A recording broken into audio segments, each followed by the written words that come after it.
Hello guys, welcome to the channel. तो basically आज की वीडियो जो होने वाली है वो है स्ट्रैटेजी पे कि what strategy did I follow during my preparation. So सबसे पहले मैं एक चीज़ बताना चाहूँगा कि strategy person to person differ करती है। स्ट्रैटेजी में ऐसा नहीं होता है कि आपने उसकी स्ट्रैटेजी देख ली, आपने अप्लाई की and you got success. No, there is no 100% foolproof. So you have to make your own strategy, but yes, you can learn from others mistakes। जो मैंने गलती की या जो लोगों ने की उससे आप सीख सकते हैं। ओके, तो एक सिंपल फंडा है, don't copy and paste, learn from your own mistakes. Okay, और अदर से भी आप सीख सकते हो, दूसरों के मिस्टेक से भी सीखोगे, वो भी आपको बेनिफिट देगा। ठीक है, तो ये एक डिस्क्लेमर टाइप का था, या जो भी आप समझ लो कि मेन लाइन ही यही थी कि आपको कॉपी नहीं करना है कुछ।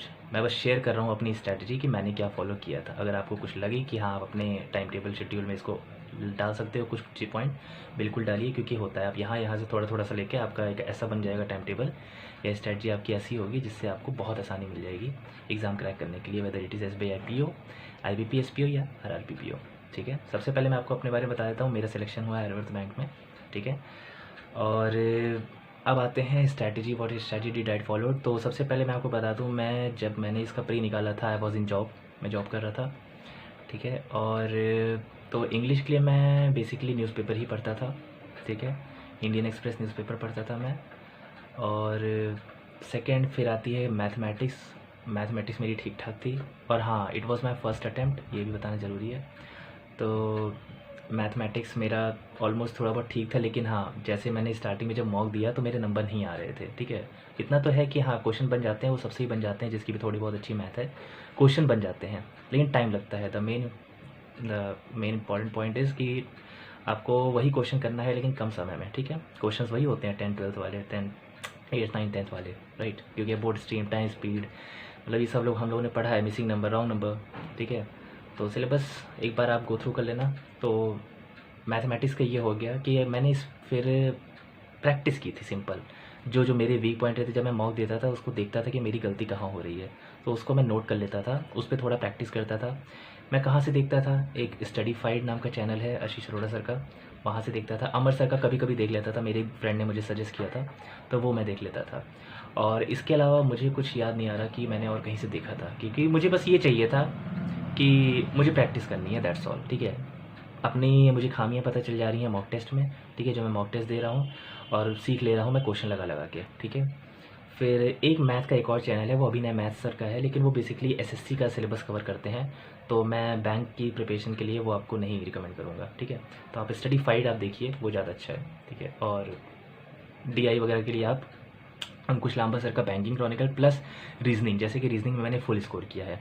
ठीक है, प्री में भी फुल स्कोर किया था, इसमें RRB में, और मेंस में भी मैंने फुल स्कोर किया था। ठीक है, रीजनिंग में।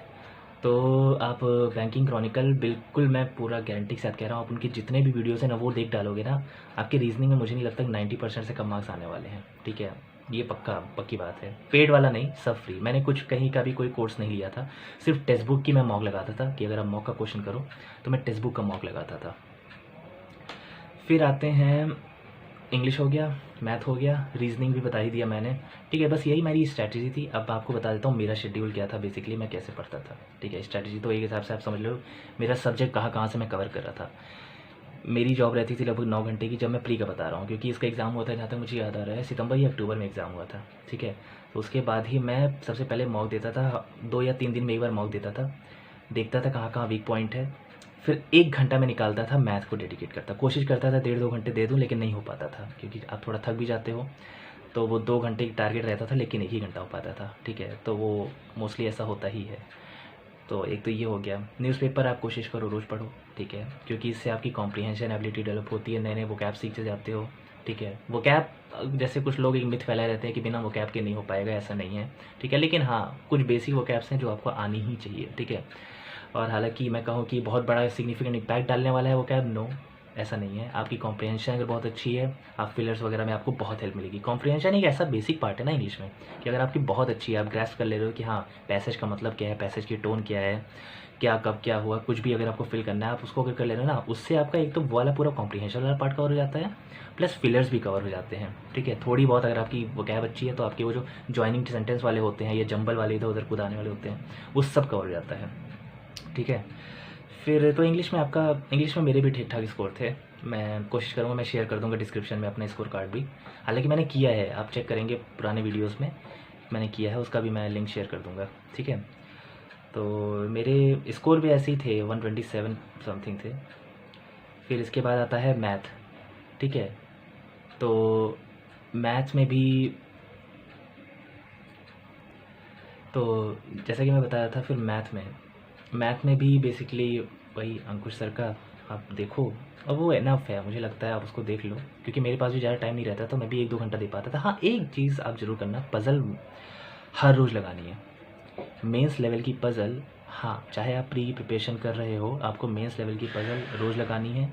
ठीक है, प्री का पेपर देना है, क्योंकि होगा क्या ना, जब आप मेंस लेवल की तैयारी कर रहे होगे ना, प्री आपका आराम से हो जाएगा। मैं बेसिकली रीजनिंग की बात कर रहा हूँ, तो रीजनिंग में आपको ये बात ध्यान रखनी है, क्योंकि देखो रीजनिंग में जो होता है ना, प्री का लेवल तो यहाँ है, मेंस का अचानक से चढ़ जाता है।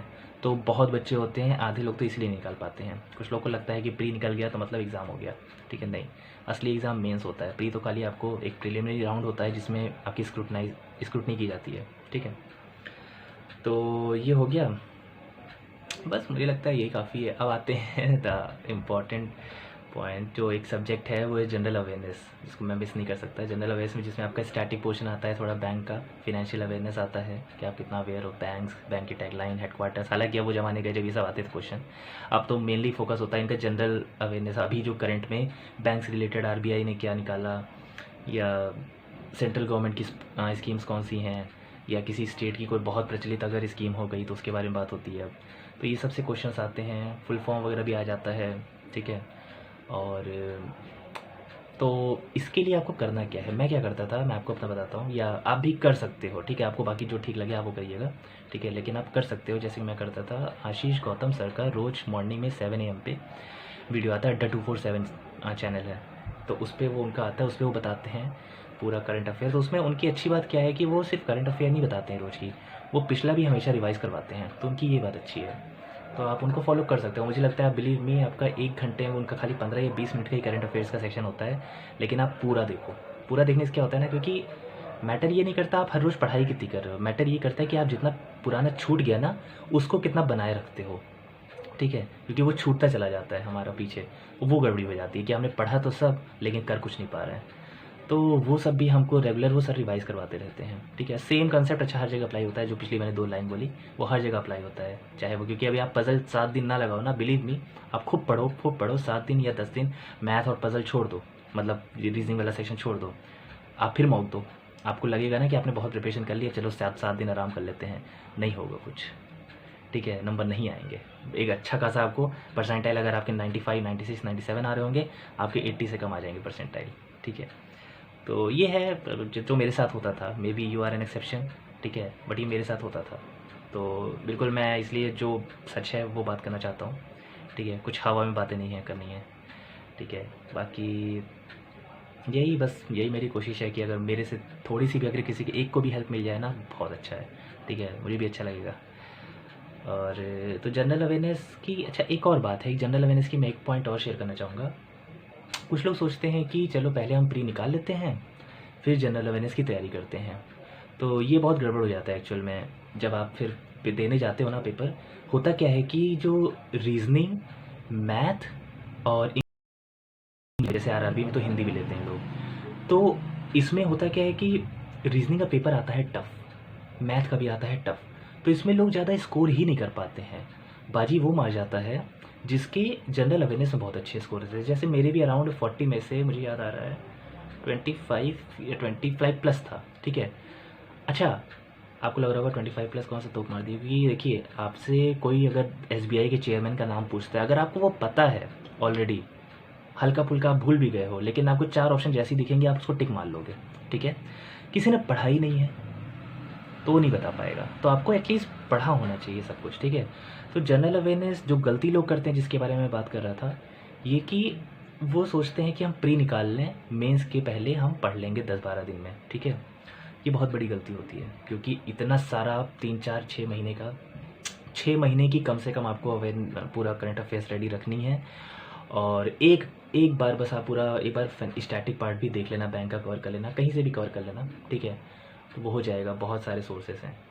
और मैं क्या कहना चाह रहा था, आखिरी के 3 महीने की करंट अफेयर्स तो आपको पता होना चाहिए, ऑप्शंस के भी भरोसे तुरंत आपको पता होना चाहिए। जो भी लास्ट के 3 मंथ्स में हुआ है, कहीं पे कोई बड़ा ब्रिज ओपनिंग हो गई है, कहीं पे टॉलेस्ट टावर बन गया है, स्टैचू बन गया, वट एवर इट इज़, तो आपको वो पता होना चाहिए, ठीक है। बस करंट अफेयर्स का यही कहूँगा। तो जैसे कि अब सबसे पहला भी ये जो एग्ज़ाम आने वाला है SBI क्लर्क का, वैसे तो अभी अगले महीने मुझे लगता है नोटिफिकेशन उसकी भी आउट हो जाएगी, RRBs की भी, ठीक है। तो करंट अफेयर्स अभी से पढ़ो। SBI क्लर्क के जैसे कि जून में एग्ज़ाम होगा, अगर पोस्टपोन नहीं होता है तो जनवरी से लेके जून तक की आपकी करंट अफेयर्स रेडी हो, ठीक है। और मार्च अप्रैल मई तो मई जून ये पूरा तगड़ा वाला तैयार होना चाहिए। तो आप ये कर सकते हो, ठीक है। और मैंने काफ़ी सुना है, लोग कहते हैं अफेयर्स क्लाउड का भी काफ़ी अच्छा होता है करंट अफेयर्स, तो आप कर सकते हो फॉलो। फ्री का भी है उनका, है पेड का भी है, तो आप देख लेना एक बार। बाकी मैंने नहीं किया है, मैंने सिर्फ किया है आशीष गौतम सर का, और अच्छा है यार, मतलब 90% ज़्यादा उनके से कवर हो जाता है। अब कुछ अगर हम नहीं कर पाए तो हमारी गलती है, तो कवर हो जाता है, क्योंकि अच्छी बात उनकी है, वो रिवाइज़ करवा देते हैं, ठीक है। तो समराइज़ करते हुए यही कहूँगा, इंग्लिश के लिए न्यूज़पेपर, मैथ के लिए स्टडीफाइड का चैनल, ये मैंने किया था। मैं ये नहीं कह रहा कि आप करो, ठीक है, लेकिन आप अगर आपको लगता है कि थोड़ा बहुत कहीं बेनिफिशियल है तो देख सकते हो, ठीक है। क्योंकि अब समय उतना नहीं है, अगर SBI क्लर्क को कोई टारगेट कर रहा है तो उसके लिए इतना समय अब नहीं बचा है, ठीक है। और अगर इफ़ ही और she is starting from scratch, ठीक है, आप इनिशियल बिल्कुल बेसिक से स्टार्ट करने वाले हो, तो बिलीव में आपके पास बहुत कम समय बचा है, ठीक है। इम्पॉसिबल, मेरे एक फ्रेंड ने किया है, ठीक है।